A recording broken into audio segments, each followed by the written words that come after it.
আসসালামু আলাইকুম রহমতুল্লাহি ওয়াবারাকাতু।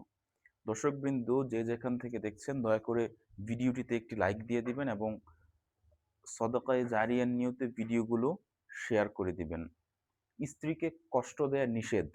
রাসূল সাল্লাল্লাহু আলাইহি ওয়াসাল্লাম বলেন, কোনো মুমিন পুরুষ যেন তার স্ত্রীর সঙ্গে দুর্ব্যবহার না করে। স্ত্রীর দু একটি অভ্যাস ভালো না লাগলে তার অনেক গুণ আছে যা পুরুষের জীবনে কল্যাণ বয়ে আনে। দর্শকবৃন্দ, এটা আমি একদম আমার ব্যক্তিগত জীবনেও দেখেছি। যখন আমার বউ আমার সাথে ঝগড়া করে, ঠিক আছে?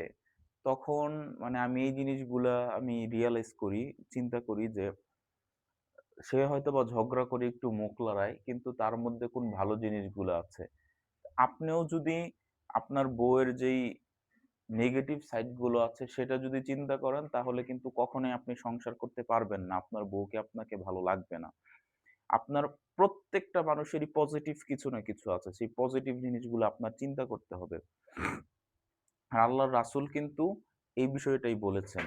আর আল্লাহর রাসূলের কথা যে মানবে এবং শুনবে তার দুনিয়াতেও শান্তি, আখিরাতেও শান্তি। আমি আমার বউয়ের আমাদের সংসারে কিন্তু অভাব, বুঝেন? এখন আমাদের সংসারে অভাব আল্লাহর রহমতে।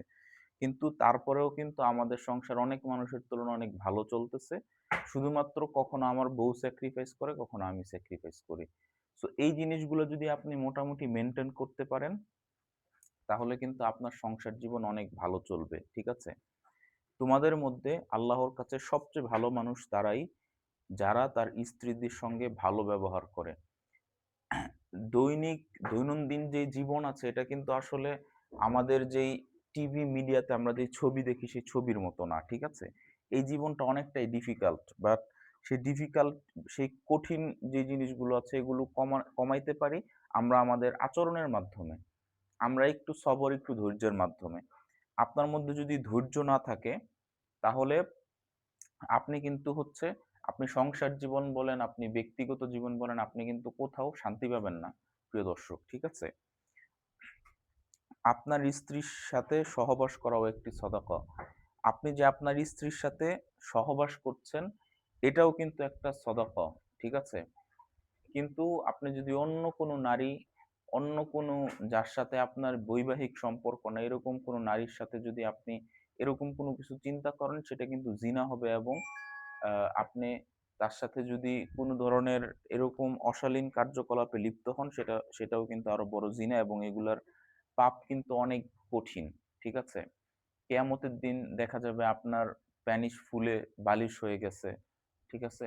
এরকম বিভিন্ন ধরনের শাস্তির কথা কিন্তু এসছে। প্রিয় দর্শকবৃন্দ, সংসারে সুখী হতে হলে, বাস্তব জীবনে সুখী হতে হলে এটা একটা চরম বাস্তবতা যে আপনার স্ত্রীর সাথে ভালো আচরণ করা। আর এটাই কিন্তু আমাদের প্রিয় হাবিব মুহাম্মদ সাল্লাল্লাহু আলাইহি ওয়াসাল্লাম শিখিয়ে গেছেন তার হাদিসের মাধ্যমে। আর যারাই ভিডিওগুলো দেখছেন, দয়া করে একটি লাইক দিবেন এবং ভিডিওটি পারলে শেয়ার কইরেন। আশা করি এতে আপনার কোনো লস হবে না। ঠিক আছে? ভালো থাকবেন। আসসালামু আলাইকুম।